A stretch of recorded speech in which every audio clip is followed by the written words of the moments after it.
लोक म्हणतात काय राजकीय याजक नाही, लोक म्हणतात काय देवाची लोक आहेत, कारण की देवाच्या घराकडे चालले, ते पवित्र मंदिराकडे चालले.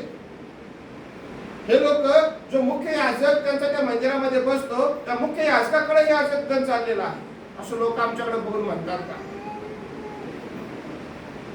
प्रभू येशू ख्रिस्ताच्या काळामध्ये सुद्धा मंदिर पवित्र नव्हतं. विधान थोडस तुम्हाला वेगळं वाटेल. आम्ही म्हणतो पवित्र मंदिर, फक्त म्हणण्याने मंदिर पवित्र होत नाही, त्या मंदिराचं पावित्र्य आम्हाला टिकवता आलं पाहिजे. फक्त म्हटल्याने घर खूप चांगलं होत नाही, त्या घराचा चांगुलपणा आम्हाला टिकवता आला पाहिजे. फक्त म्हटल्याने ताकवायला तो खूप चांगले होत नाही, ताकवायला अंतराने आपल्या जीवनामध्ये तो चांगुलपणा टिकून ठेवला पाहिजे. जसे ते आत आहे तसेच ते बाहेर असले पाहिजे, जसे ते बाहेर आहे तसेच ते आत असले पाहिजे. त्यांचं अंतःकरण शुद्ध पवित्र असलं पाहिजे, पारदर्शी असलं पाहिजे. तर मग एखादा व्यक्ती म्हणेल की हा व्यक्ती चांगला आहे, तर एखादा व्यक्ती म्हणेल की हे घर चांगलं आहे, तर एखादा व्यक्ती म्हणेल की हे मंदिर खरंच पवित्र आहे.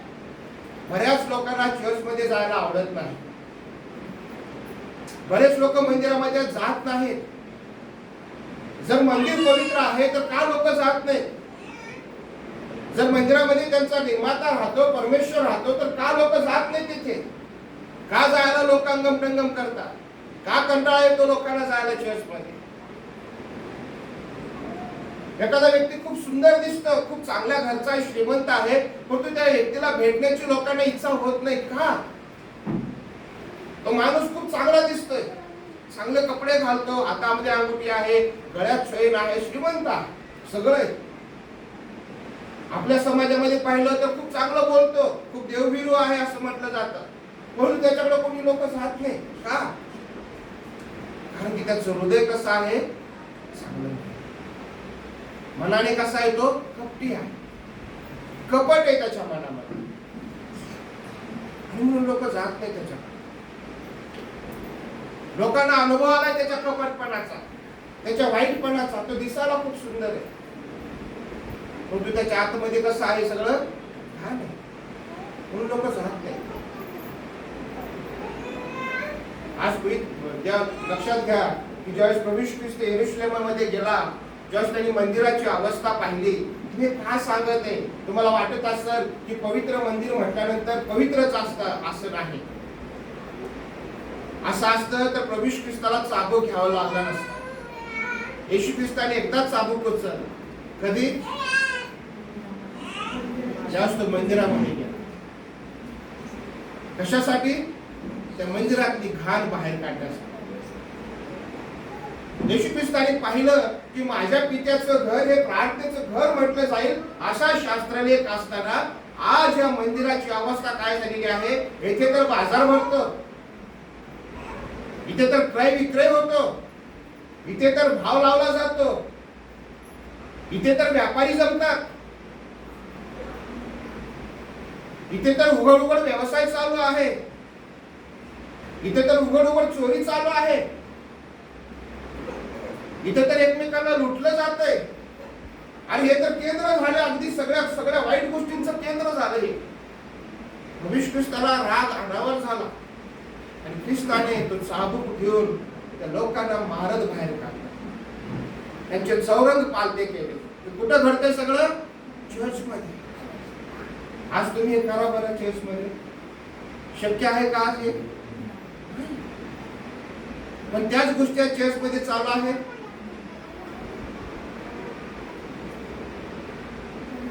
चर्च मध्ये आज आम्ही एकमेकांबद्दल बोलतो की नाही? चर्च मध्ये चोरी चालू आहे का नाही? चर्च मध्ये एकमेकांची पाय ओढण्याचे काम चालू आहे का नाही?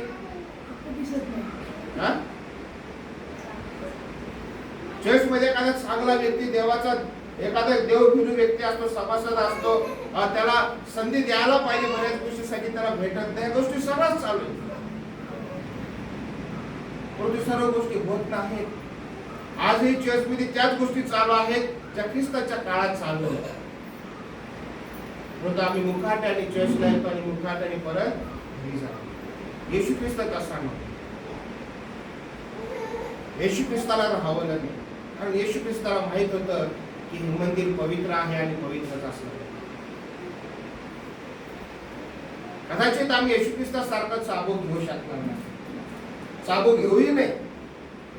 कोणती एखादी वाईट गोष्ट जर माझ्या नजरेसमोर माझ्या देवाच्या घरात घडत आहे तर ती बोलण्याची हिंमत माझी असली पाहिजे.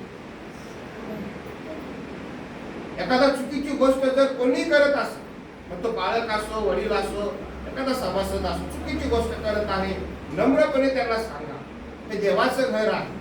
या अशा आपल्या अपशब्द किंवा अशा चुकीच्या गोष्टी घरात होता कामा नये. त्याच्यामुळे त्या चर्चचं पावित्र्य अबाधित राहतं. जर आम्ही ह्या गोष्टी होऊ दिल्या आणि ह्या जर गोष्टी होत गेल्या तर प्रियानो ते चर्च पवित्र राहत नाही. आणि जर ते पवित्र राहत नाही तर देव कसा वास करेल त्या चर्च? देव कसा राहील? मग आम्ही किती साबत येऊ, किती वेळ शिव मंदिरामध्ये प्रार्थना करू, आमच्या अंगी काही पडणार नाही.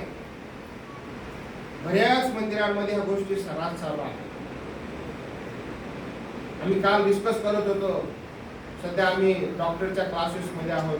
डिस्कस करत असताना काही राज्यामध्ये तर अक्षरशः जातीयता चालते चर्चमध्ये.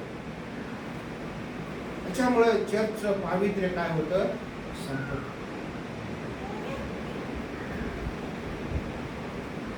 वचन आम्ही वाचलं की परमेश्वर म्हणतो की तुम्ही पवित्र असाल, कारण की तुम्हाला बोलावणारा कसा आहे? तुम्हाला आचरण पवित्रासाठी करण्यात आलेला, पवित्र राहण्यासाठी करण्यात आलेला. तुम्ही पवित्रच असलं पाहिजे. पवित्र असणं म्हणजे काय? तुम्ही इतरांपेक्षा वेगळे असले पाहिजे. तुमच्या चर्चमध्ये, देवाच्या मंदिरामध्ये ज्यावेळेस तुम्ही एकत्र जमता देवाची भक्ती करण्यासाठी, त्यावेळेस तुमचं बोलणं पावित्र्ययुक्त असलं पाहिजे, वेगळं असलं पाहिजे. तुमचे विचार वेगळे असले पाहिजे, तुमचं आचरण वेगळं असलं पाहिजे. तुमचे भेदभाव, राग जे काही असेल ते सगळं काही बाहेर. एकदा का तुम्ही देवाच्या घरात आले तर तुम्ही फक्त देवासाठी आले पाहिजे. इथे राजकारण नको, इथे हेवा देवा नको, इथे मीपणा नको, इथे कमीपणा सुद्धा नको. मी इतरांपेक्षा कमी आहे हे सुद्धा बोलणं चुकीचं आहे, लक्षात घ्या. मला इतरांपेक्षा काही कमी येतं हे बोलणं सुद्धा चुकीचं आहे. कारण की देवाने आम्हाला सर्वांना सारखं बनवलंय, सारखं घडवलंय. आम्ही कोणीही देवाच्या नजरेत कमी जास्त नाही. ज्यावेळेस आम्ही इथे आल्यानंतर टाकल्यानंतर जर तुम्हाला म्हणत असतील बाई ग बायबल वाच, बाई ग गीत गा, तुम्ही असं नाही म्हटलं पाहिजे मला नूतनताई सारखं गाता येत नाही, त्यांच्यासारखं मला बोलता येत नाही, मला कसं काही नाही. जसं येतं तसं उभे राहा, तुम्हाला देव संधी देतो. जसं येतं तसं उभे राहा,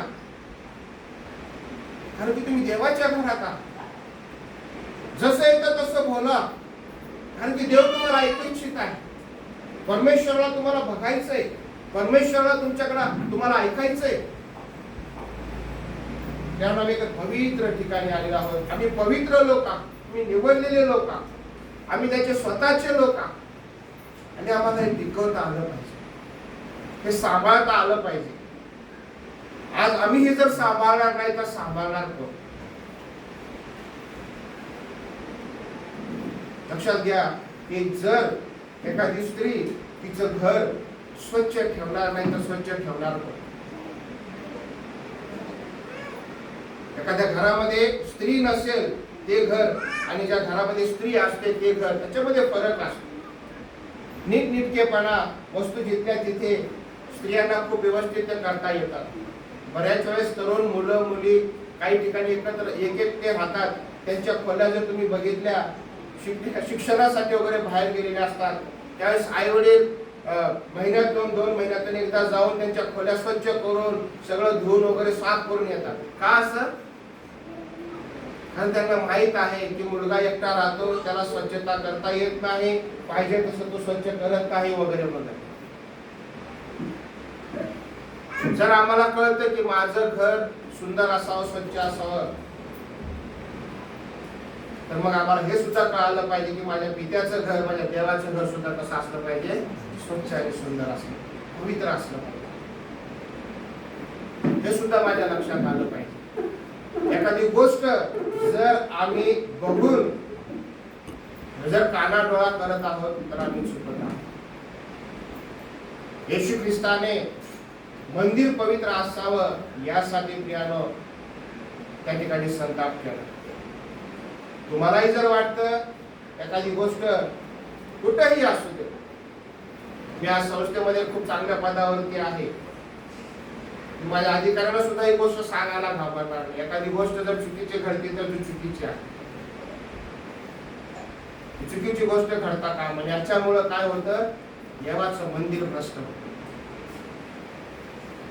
जसं मी म्हणालो, आपण जर अंतःकरणामध्ये बऱ्याच घाण गोष्टी ठेवल्या आणि जर आम्ही गीत गायलं, सुंदर देवळ हृदय माझे येथेच विराजे देवबा, मनात राग आहे, मनात भेदभाव आहे, मनात कपट आहे, एखाद्याबद्दल असंतोष आहे, एखाद्याबद्दल अक्षमाशीलता आहे, चर्चमधून गेल्या गेल्या घरी असं बायबल ठेवता जर आम्ही भांडायला लागतो एकमेकांना, कसा तो देव ह्या हृदयात राहील, कसं ते हृदय पवित्र होईल. आणि जर हे पवित्र झालं नाही आमचं हृदय, तर देव कसा आम्हाला आशीर्वाद देईल. आमचं मंदिर जर पवित्र झालं नाही तर कशा आम्ही आशीर्वादित होऊ. जर आमचं घर स्वच्छ राहिलं नाही तर कसा येणारा पाहुणा आमच्या घराबद्दल बघून प्रशंसा करेल. बाहेर जाऊन तो म्हणाल, अरे किती घाण घर होतं, किती वास मारत होता त्या घरात. घरात लोक राहतात की नाही. आज बघा बरेच आपल्या नंतर चर्चेस काही उभे राहिले, भरून तुडुंब वाहत आहे. का असं?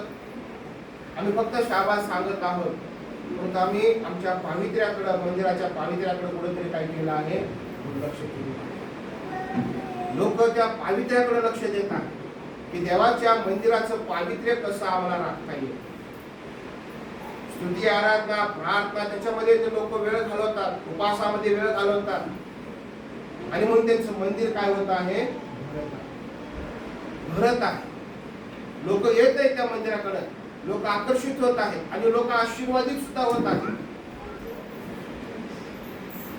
अशी जबाबदारी इथे बसलेल्या प्रत्येकाची आहे की माझ्या मंदिराचं पावित्र्य मला काय करायचं आहे, माझा प्रभू माझ्या मंदिरात असलाच पाहिजे. आणि जेव्हा जेव्हा मी या मंदिरात येईल, मी रिकामा जाणार नाही, तर माझ्या प्रभूची भेट घेऊनच मी जाणार. हा आमचा हट्ट असला नाही. तर आम्ही आशीर्वादित होऊ, तर मग आमच्यामुळे अनेक लोक आशीर्वादित होतील. तर मग लोक ज्या चर्च मध्ये येतील आणि बाहेर जातील त्यावेळेस ते म्हणतील, अहो काय सुंदर चर्च, काय सुंदर भक्ती होते, ते काय सुंदर वचन सांगितलं जात. मी ज्यावेळेस मराठी चर्चला होतो, लोक मला आठवड्याभर म्हणायचे, सर आम्हाला ओढ लागते साबात कधी येतो, कारण आम्हाला तुमचा संदेश ऐकायचा असतो. जागा पुरत नव्हती आपल्या चर्चमध्ये, अशा गोष्टी घडत नव्हत्या. त्याच्या मागे प्रार्थना होती, त्याच्या मागे प्रयत्न होते, देवाला साकडं होत, त्या सर्व गोष्टी होत्या. एक लक्षात घ्या, जर आमचं मंदिर, आमचं चर्च, आमचं कुटुंब, आमचं हृदय जर पवित्र असेल तर आमच्यामुळं अनेक लोक आशीर्वादित होणार. लक्षात घ्या, आपल्याला वेळ वाया घालवायचा नाही. वेळ आपल्याकडे कमी आहे. ख्रिस्त येण्याचे दिवस अगदी जवळ आलेले आहेत. लढाया आम्ही ऐकत आहोत, आता लढाया होत सुद्धा आहेत. एक एक गोष्टी हळूहळू वाढत आहेत, कमी काही होत नाही. म्हणून आम्ही सावध होणं खूप गरजेचं आहे. एकदा का आमच्या हातातून वेळ निघून गेली, आम्हाला काही करता येणार नाही. मग देवाच्या समोर उभा राहण्यासाठी आम्ही कदाचित लायक सुद्धा ठरणार, देव आम्हाला ओळखणार सुद्धा नाही. म्हणून आज मी तुम्हाला आवाहन करू इच्छित आहे, हृदयाचं पावित्र्य जपा, कुटुंबाचं पावित्र्य जपा, मंडळीचं पावित्र्य जपा, देवाच्या मंदिराचं पावित्र्य जपा, कारण की याच्यामध्ये आशीर्वाद आहे. कारण की याद्वारे देव तुम्हाला आणि मला आणि आमच्या समुदायाला परमेश्वर आशीर्वादित करणार आहे. देवा त्या वचनाद्वारे आपण सर्वांना आशीर्वाद. आभार मानत आहे.